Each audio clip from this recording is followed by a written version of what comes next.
அனைவருக்கும் வணக்கம். பொதுவா ஒவ்வொரு சிவன் கோவிலுக்கு பின்னாடி ஏதாவது ஒரு திருவிளையாடல்கள், வேறு சில காரணங்கள் இருக்கும்.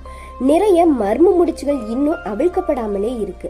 ரொம்ப முக்கியமான ஒன்றுதான் ஹரிச்சந்திரேஸ்வரர் சிவன் கோவில். இந்த கோவிலை சுற்றி ஏராளமான மர்மங்கள் இருக்கு அப்படின்னு சொல்லலாம். இந்த மர்மங்கள் நிறைந்த குகை கோவில் மகாராஷ்டிரா மாநிலத்துல தான் இருக்கு.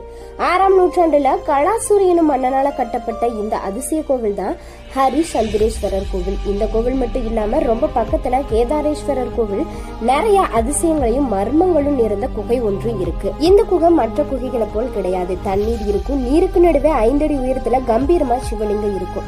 சிவலிங்கத்தை சுற்றி இருக்கக்கூடிய தண்ணீர் ஐஸ் கட்டிய போல ரொம்ப ஜில்லுன்னு இருக்குமா. லிங்கத்தை சுற்றி இருக்கக்கூடிய 4 தூண்கள்ல 3 தூண்கள் கீழே விழுந்துருச்சு. 4வது தூண் மட்டும்தான் இருக்கு. அந்த 4வது தூண் தான் கலியுகத்தை குறிக்கும் அப்படின்னும், கலியுகம் அழியக்கூடிய நாள் அப்படின்றது இந்த கோவிலுக்கு மட்டும்தான் தெரியும். அதாவது உலகம் அழியக்கூடிய நாள் தான்